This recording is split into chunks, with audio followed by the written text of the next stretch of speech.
Hello, and welcome to Outnumbered the Podcast. I'm Audrey. And I'm Bonnie. We are experienced moms to a combined total of 19 children.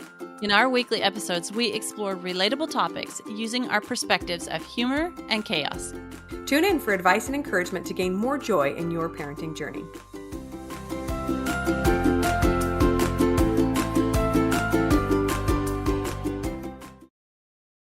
Hey everybody, welcome back to another episode. We have a fantastic guest today that's going to talk about something super exciting, and that's getting dressed. You know how Audrey and I love talking about taking care of yourself. And so Corina Holden today is our guest. Hi, Corina. Hi. So glad to have you.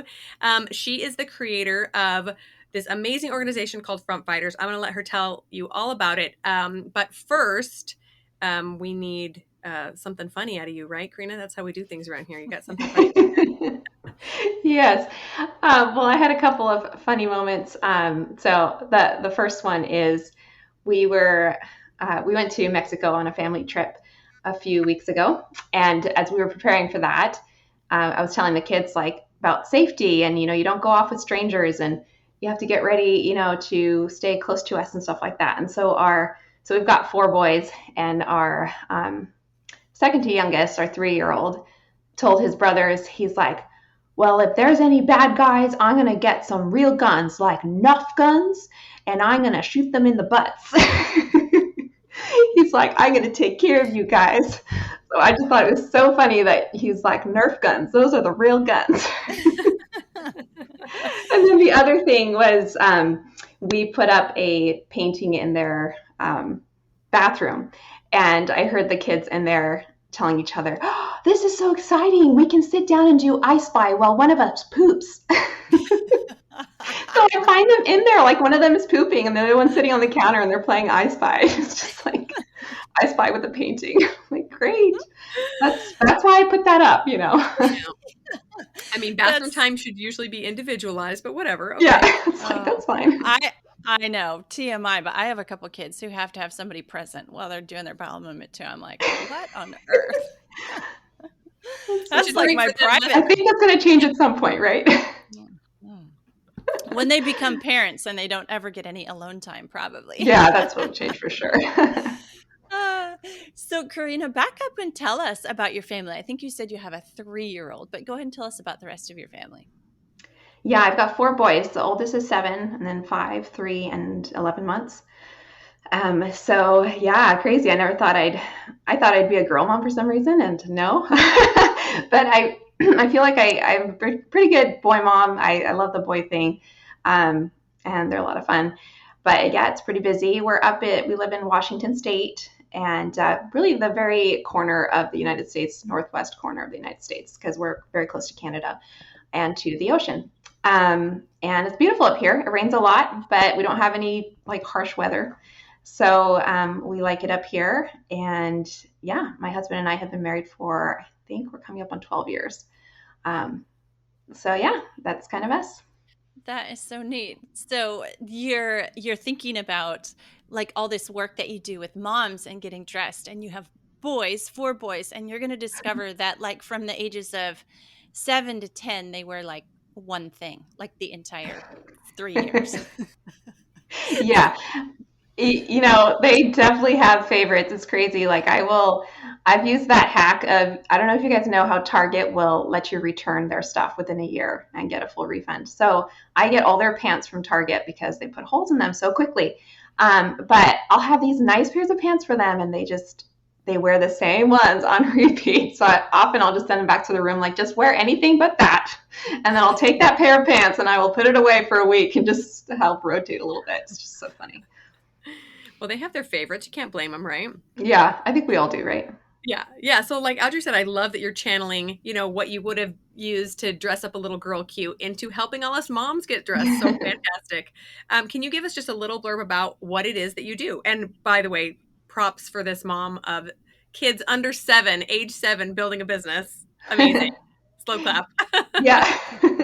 You guys get that. So Front Fighters, it started out as a blog, and I started it when I wanted to have a challenge. I became a stay-at-home mom after my first was born, and I wanted to have some kind of challenge, something to do on the side.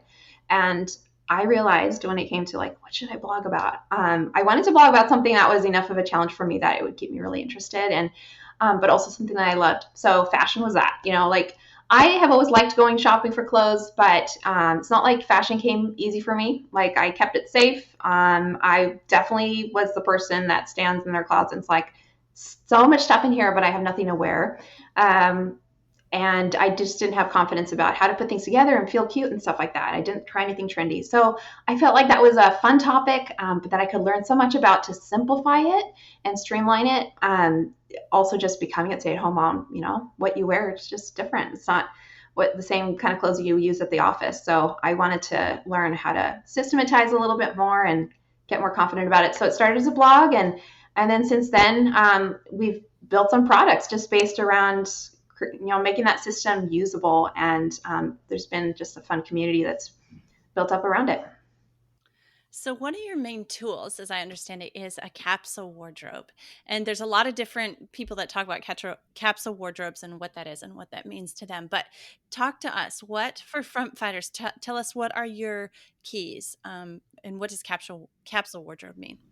Yeah, no, it's a great question. It's funny, we polled our community in the past, and we asked them like, how many of you knew what a capsule wardrobe was before you found front fighters? And it was about half. I like half the people were like, I had no idea what that was. And then of the people that did know what a capsule wardrobe was, half of them kind of saw it in a like didn't see it as something they were interested in, like it wouldn't work for them. And so, yeah, I'd love to kind of give clarity about how we use it and what it's not. A capsule wardrobe is basically just having your wardrobe have a purpose. Like each piece in your closet has a job. And you do that so that things mix and match, so that you don't buy a lot of extras of stuff that you don't end up wearing. It's just basically a closet full of clothes that work well together and that are purposeful. So, the idea of a capsule sometimes kind of makes you think small. And a lot of times people do like to have a really small set of pieces, like, 15 pieces that they use on rotation.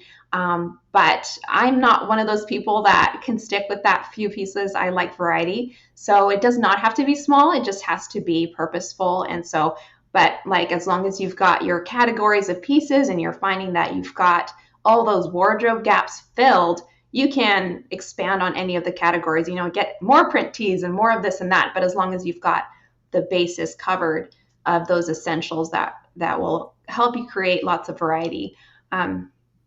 So that's kind of what a capsule wardrobe is. It's a wardrobe that has purpose and that has a job.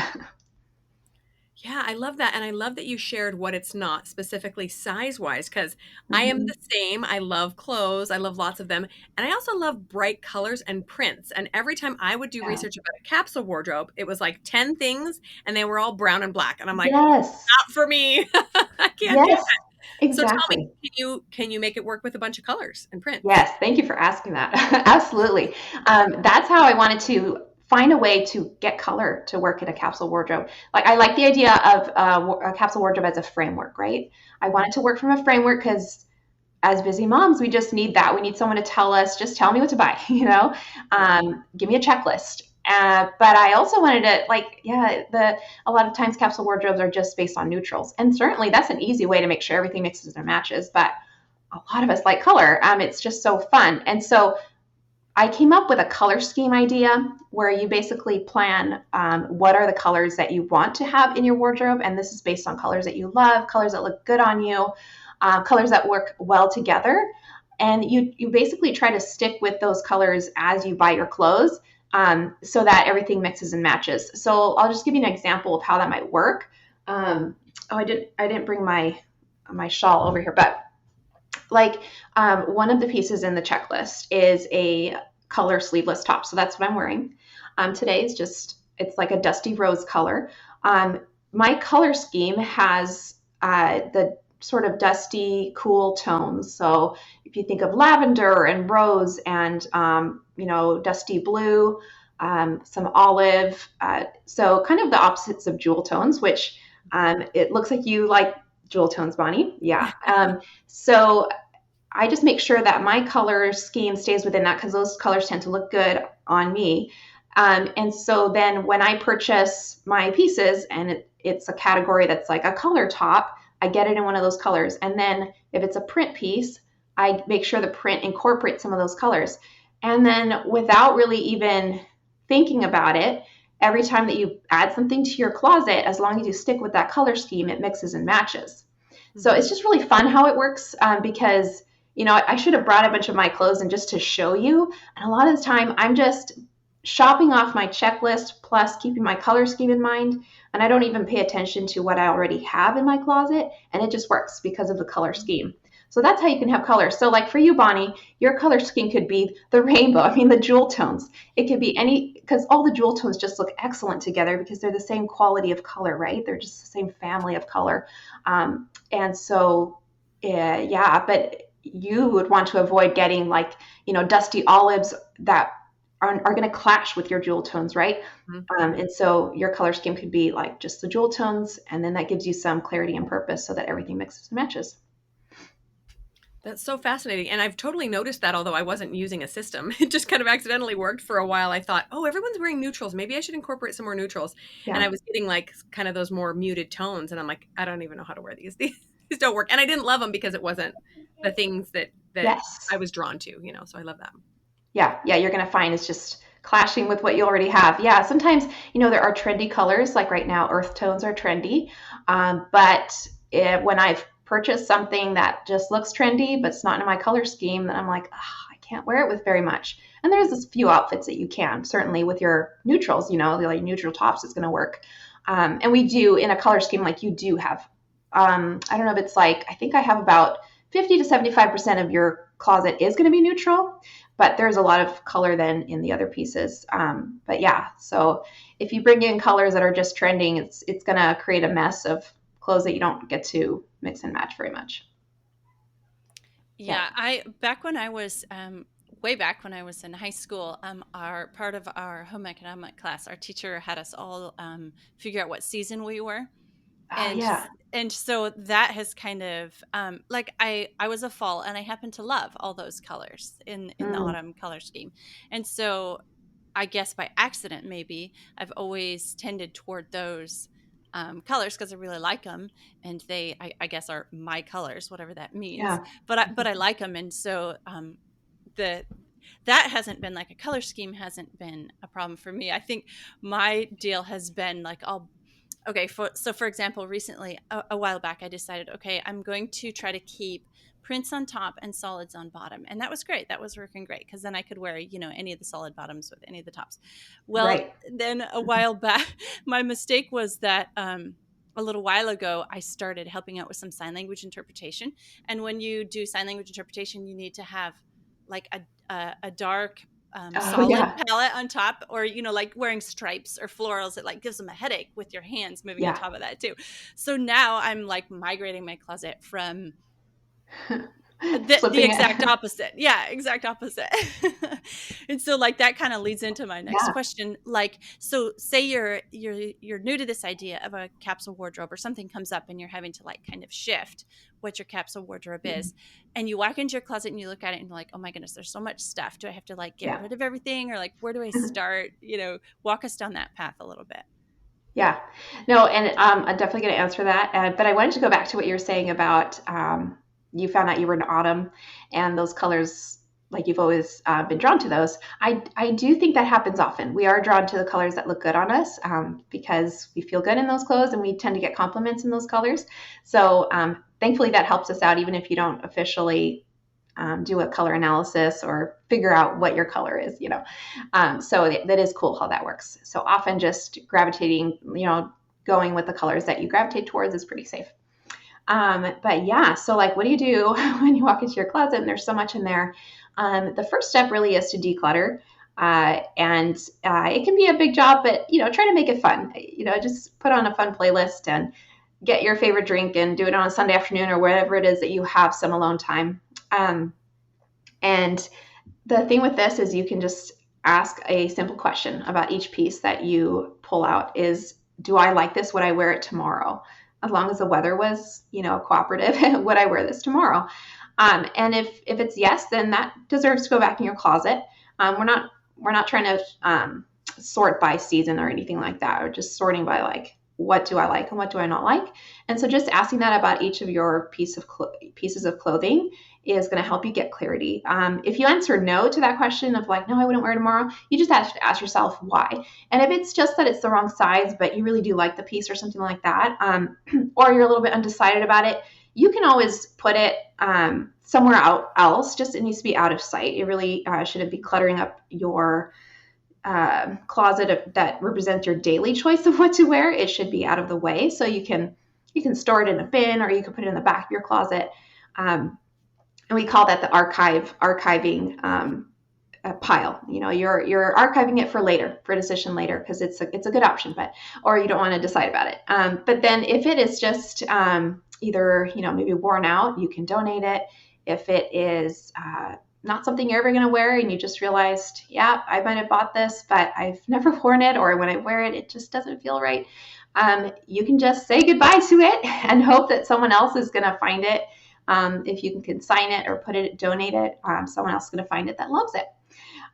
It's better to be clear about what are your actual options for what you can put on and you're going to feel good in and it fits you right now, than to have an illusion of lots of options, because it really is just an illusion. We're not actually going to end up pulling those pieces, and that's why they sit there unworn.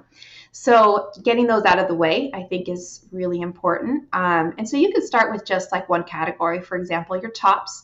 Often that's one of our biggest categories of clothes. And just do that and see how you feel the next day trying to choose something to wear. And you're going to find it's like a lot easier. Like, yeah, these are the options what I would wear anyway. Each of these makes me happy. And then continue to do that with each of your categories of pants and shoes and accessories like your belts and jewelry and bags and things like that. So once you've sort of taken out the clutter and you have a clear picture of what are your good options and what you actually wear from your closet, you can use one of Front Fighter's free checklists, and we will give you some essentials to look for. You can shop your closet for those and see how many of those essentials do you have. A lot of times women will have a lot of one category of clothes and then kind of be thin on some other categories and they don't have that much variety. So it just sheds light on what you might be missing, and it takes the thinking out of it. We've done the thorough thinking. I've refined the list over several years and tried to label things so that they're specific enough so that you can really find these categories of clothes, but then broad enough that they can really fit any style and color. So for example, we'll have a neutral t-shirt, and that could be gray, black, navy. We've got a long sleeve print t-shirt that could be in any color, that could be in any print, but it's just long sleeve. It's a sort of just t-shirt material, and so categories like that. And so you take that checklist and look for those things in your closet. So we call it shopping your closet, because you go there for first, and then anything that's left unchecked in the checklist is your shopping list.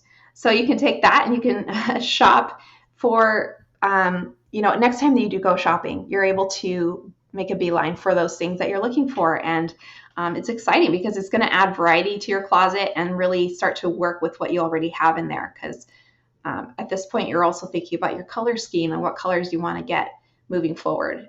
So that's kind of the direction that I would tell any mom to take if she's like, where do I start? Declutter, then shop your closet and that gives you a clear picture of where you're at, what you're missing from your closet. Okay, so I love two things that you said. The archiving I have found to be a huge boon for me, specifically through the childbearing years, because there's like 4 different sizes I've worn over the last, 15 years. And so if I can just pack it up and put it away, then it's almost like there's no eye fatigue, eye strain, right? Like going over something that does not work over and over and over. You just get exhausted. You get frustrated with your closet. Like you say, you walk in, there's all these things, but nothing you can wear. So I love that tip. Right. And then the other one you said about going with a list. So this is another thing that I've kind of figured out over the years, is that whenever I used to go shopping just for fun, like it was like my social thing I did with friends, right? And would come home with a bunch of garbage that I either never wore, didn't have anything to wear with. Right. And to figure out where the holes are, make a list, and then go to the store or online to fill that was revolutionary. All of a sudden you would bring it home and go, yes, I already have 5 bottoms to wear with this. Or I know exactly what I'm going to do with this, because that was lacking in my wardrobe. So I love, love, love those 2 tips. I think they're fantastic. Yeah, absolutely. And you mentioned that the capsule wardrobe is like this framework. Why do you think, clearly you think that it works especially well for moms, because that's your target market, right? Why do you think it helps moms so much more than just doing whatever, especially if we're stay-at-home moms? A lot of times we don't put in as much effort into our wardrobe as maybe we should. What do you think about that? Why does it work so well? I think it just takes all the thinking and research out of it. You know, instead of you going on Pinterest and trying to find a checklist that you like, and or even looking for outfit inspiration. You know, a lot of times we do, like, a lot of people that find front fighters, they'll say, like, in the past they just looked at Pinterest to try to figure out what to wear. But you're going to have a whole mishmash of clothes and not a clear picture of what you actually need and what you're missing, and sort of this cohesive picture. So a checklist is just kind of already pre-thought out for you, and you can customize it, but it's just somewhere to start with instead of figuring it all out yourself. So you're not having to start from scratch. You're starting with a template, so to speak, and then you are tweaking it to work for you. So I think that works really awesome for moms. And I also think really it goes deeper once moms start to use this to improve their wardrobes. They start to get more excited about getting dressed. It just makes getting dressed fun again. They even start to like their clothes again, what they already have, because it's like front and center. You know, their best pieces are front and center. They've got a direction and purpose for what they're going to get next time they do shop. And so it makes it fun again. It doesn't make it like draining and sort of this area that's frustrating. And when we get dressed, it just improves our mood. So these moms are just finding that taking these simple steps, which felt very practical at first, like, I'm just going to declutter my closet. You know, I'm going to simplify this area of my house, you know, just like we clean out different things. But it goes deeper because it's what we put on. And as you get dressed more often, you just feel better about yourself. And so, yeah, you're able to sort of kickstart some good habits and just better self-esteem to make healthier choices for yourself in other areas of life. So it's kind of crazy how it starts to spill into other areas. Yeah, that was what I was going to ask you next, was like, is it possible, like, can a capsule wardrobe make you feel different or feel like, you know, we talk on this podcast a lot about retaining your sense of self outside of being a mom, because, like, it's not going to be who you are the rest of your life, like mom Right. as in the mommy stage of mom. So, like, we are just wanting you to explore this idea a little bit, like, how does a capsule wardrobe, how do our clothes, just the importance of getting dressed, how does that help us to hang on to that sense of who we are, or maybe explore or refine or keep a hold of that, like, that important piece of ourself, and not just like we do talk about it a lot on the podcast, because it's so easy for us, because we're giving up so much all the time, to give up some or pieces of ourself, and then um just things that we shouldn't be giving up. Yeah. Yeah, no, I think we do give a lot to our families, and that's a wonderful, beautiful thing. But this helps bring a little bit of balance back into our self-care, and just um, discovering a little bit more, again, who we are, what styles we like, just finding the you in there, not just the mommy part of you, not even just the wife part of you, but just your own personality, even how it's changed over the years since you've become a wife and mom. But uh, it brings you back to trying to explore that a little bit more, and can feel just really healthy. And, you know, I like to think of it also as it really does serve others around you when you do that, because it creates a healthier you, a happier you.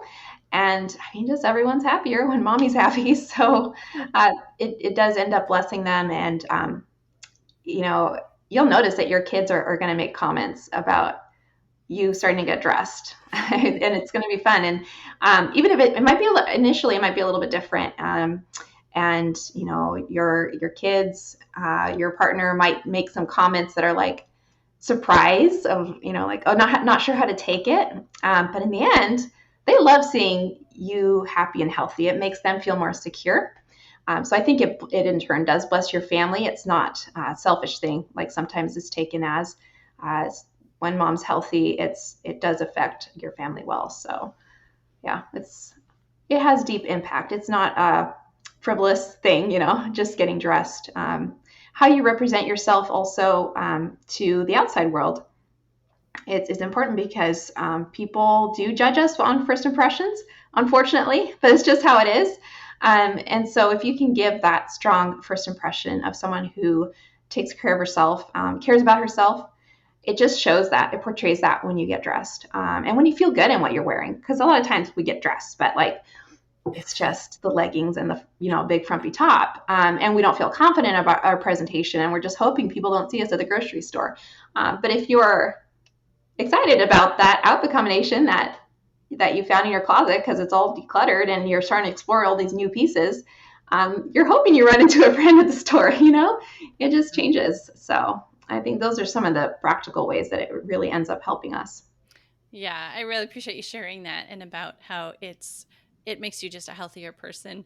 The other day I grabbed a skirt out of my closet that I hadn't worn for a while, and I came out of the bathroom dressed after the shower, and my little 3-year-old ran up to me and said, "Oh, thank you, Mommy. Thank you for wearing this. I love it." It was a skirt. Oh, that's so cute. I was like, oh, okay. Maybe since he's little, that's the one he likes to rub his fingers on or something. I know. I've gotten lots of comments like that from my kids. They'll comment on what their favorite is. And even from when they were little, like my 11-month-old, I think maybe once he gets to about 1-year-old, they would just look me up and down when I was like wearing, a new headband or something like that. Just as babies, like they notice like, oh, and I think it gives them a sense of wellness and security to see mommy put together. So. Yeah, there's so much psychology involved here. And I have thought for many years, because getting dressed and looking put together has always been important to me too. And honestly, for a little while, I was kind of doing some self-introspection and asking myself, does this make me shallow? Does this make me, is this a frivolous thing? And I realized, you know what? The earth is beautiful. Like, God thought beauty mattered. Yes. So why can't I think beauty matters? And of course there's a spectrum, right? Like you could swing one way or the other on the pendulum, where you're just totally obsessed with how you look, and probably unhealthily, and vice versa. But somewhere in the middle, we find this magic spot where we not only feel so much better ourselves, but we're able to give more to the world. And I love what you said about the representation too. Each of us represents something. We represent our family, maybe our faith, maybe our neighborhood or our community. How do we want to show up for these little pieces of ourselves? Like, do we want to show up, beautifully and put together? Or do we want to show up like, mom monsters in little PJs? Yes. It's a powerful. Oh yeah, I love that. And also another way that I've thought about it is when I worked outside the home and when I'd go out to a job, or for moms that still do, you put a little bit more time and attention into what you're wearing and how you look, right? And we need to turn that on its head and just realize, like at home, that is our most important job. And we should show up like we care about it, and like we care what our family sees and what others see too, because it is the most important part of our life. So I think, if we're willing to get dressed to go into the outside world, we can use that same reason to get dressed when we're with our family. So another question I had specifically about capsule wardrobes is changing mom bodies. So this is a big passion of mine as well, is because so many times we gain, lose weight, our bodies stretch and go back. How can a capsule wardrobe really help a mom who's got a constantly fluctuating body? Yeah. I think it really helps because you do have a set list of like essentials, so that when you are shopping and maybe you're having to replace a couple of pieces, get a different size, you're clear on like what you should prioritize. So on our checklist, we will put a star next to like the very most important essentials. And it just helps you narrow down to that. And the other cool thing is that what I found like during my pregnancies I mean, you're just more tired during pregnancy, and there's just less bandwidth. And so I enjoyed actually like making my wardrobe even smaller, like doing a mini capsule during that time.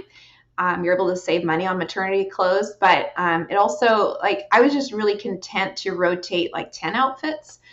So having a capsule wardrobe or a framework, a purposeful set of clothes makes it possible for things to mix and match so easily. So you can have fewer things and still have a lot of variety. So you're not like bored by wearing the same look every day. You can have less of variety, but it comes out of fewer pieces. So you're saving money. Um, I found that to be really helpful during pregnancy. And I mean, you can apply that even during motherhood, postpartum too, like while you're losing weight and during that period of adjustment. I found myself doing that during pregnancy as well. I think part of the time just because I didn't want to spend money on something. Although, I've had a million pregnancies. I should have just bought the expensive maternity stuff right from the get-go, right? But thinking, oh, I'm only going to wear this 3 more months. Do I really want to buy 3 new shirts, or can I just get away with one? Or can I buy a dress that's going to, can be worn Right. with leggings and this and that, get a lot more bang out of it. But I like that you're very purposeful. So you're not wasting time or money. Yeah. And you can go further with that. I think even like during pregnancy, they've got a lot of times those tops that are nursing and pregnancy friendly, like bump friendly, but also are nursing friendly. So I tried to buy some that would offer that to help things go even further. So it's not just when I'm pregnant, but it looks good afterwards as well. So some styles will lend themselves to that more. And you just kind of have to look at it. And, when you try it on, it's like, think, how is this going to drape after the bump's gone? Am I going to like wearing this postpartum? So that can help it go further. And so I think getting styles that are more loose fitting can help with that, because bump or no bump, it looks good. Like, it's just, that's the style is supposed to look that way. So you can get your tops in that style and your dresses as well. So it's called swing style, swing or A-line. Sometimes A-line has the waist come in, but like empire waist is also a good one too. I actually was able to wear several of those kinds of dresses that are like their regular style during my pregnancy because they stretched just fine. So stretch material, but also the cut, giving some extra give that can help you use it during pregnancy and beyond. Yeah, that's awesome. Thanks for sharing that. We did an episode in the past. It was 108. It was called Getting Dressed as a Mom. And in that one, I think I referred to my closet as an escalator. It goes up and it goes back down. There's like a section. And I also addressed some of the unique challenges that I, as a 6 foot tall woman, face, because I can't just walk into any store and buy something because it just doesn't fit. Like, it, might be on my list and I really need it, but they don't carry it in my size because most women aren't 6 feet tall. And so, Right. yeah. So in that episode, I talked about a lot about a capsule wardrobe, because that's kind of what I've had to come down to. I do sew most of my clothes, but just from the unique position of there not being anything out there, like just going out shopping and buying something with friends isn't really a pastime for me because there's not something there. So I really appreciate what you say. Like, it not only applies to pregnancy and you're stretching and you're changing body, but it applies to our bodies change all the time as moms. That's very common. But there are other situations like Amazon's like me. We've come up with solutions that work. You mean tall, statuesque models like you? Or Some or another. Cute little petite things, or anybody who doesn't fit that average body. Yeah, that's right. And same for petite sizes. Like, there's a petite section, but there's not every store has something for a petite woman or a tall woman or that kind of thing. Yeah. So if you don't have those stores nearby, it goes to shopping online, and which has its challenges of its own. But I have come to really love shopping online. That's mostly how I find my clothes now. And so I'll just stick with stores that will have like free returns where they pay for the return shipping. Or there's a local store where I can take the return. So like, I'm thinking Old Navy they have a tall size, but often in stores they don't, because that they would just be too much merchandise. But if you go on Old Navy and online, you can find all of their tall options. I don't think they have petite, but they do have tall, and they have lots of plus sizes. And you buy several, you can return it in store, but even easier, they will pay for return shipping. So that's one that it's kind of my go-to is I order several things, a few different sizes, and then I send back what doesn't work. Target's another one. You can find more options online, but you have to try it on. So you can get it shipped to you. And then most of us have Target somewhere nearby, and you can return in store for free. And then Amazon's another one where they obviously have Prime shipping, free returns on most things, as long as it says that next to the price. So I will often get lots of things sent and then send what doesn't work for me back. They have also Prime Wardrobe. I don't know if you ladies have come across that, but like you can have up to eight items sent to you for free, and then you just pay for what you keep. And there's no like additional styling fee. You could send it all back and not pay anything at all. So they have that available for their own brands, Amazon's own brand, which are good quality. I love their brands. Everything that I've gotten from there, I've been impressed. And then for some of the higher end brands as well. But those are some options for finding those harder to find sizing and doing it all from home while not having to pay for all the return shipping. And not having to haul your babies to the mall. Yeah. Yes, that's the main reason I shop online. Well, Corina, we want to really thank you for coming on today and addressing not only why moms should get dressed, but how they can go about it in a way that makes them excited to get dressed every day and feel and exude confidence about the way that they're dressed and the way that they look and be a healthier mom for their family. We want to thank you for sharing all that. And if you can share with our audience where they can find you online so they can go grab some of those free styling things that you mentioned and find more out about you. Yes. So they can find our website at nowthatiCanDo.com. And there's a freebie right on there on the homepage where they can get that free checklist. And it walks them through those steps of decluttering their closet and shopping their closet and just getting those basics down. And on social media, on Facebook and Instagram, we are at Frump Fighters. And they'll find us on there as well. So I'm excited for them to check it out and just start having a little bit more fun with their closets. Yeah, and you guys definitely have to go to her website and check out all her products. She has both digital and physical styling products that are just amazing, like what to wear calendars, a year's worth of outfit ideas. It's brilliant. So go check it out. It'll solve all your outfit problems. Thanks so much, Corina. Thank you so much for having me. This was fun. Thanks for listening, friends. Click the link in the show notes to subscribe to our email and never miss another episode. Show us some love by leaving a review on iTunes or sharing the podcast with a friend. Thanks for all your support. We'll talk to you next week.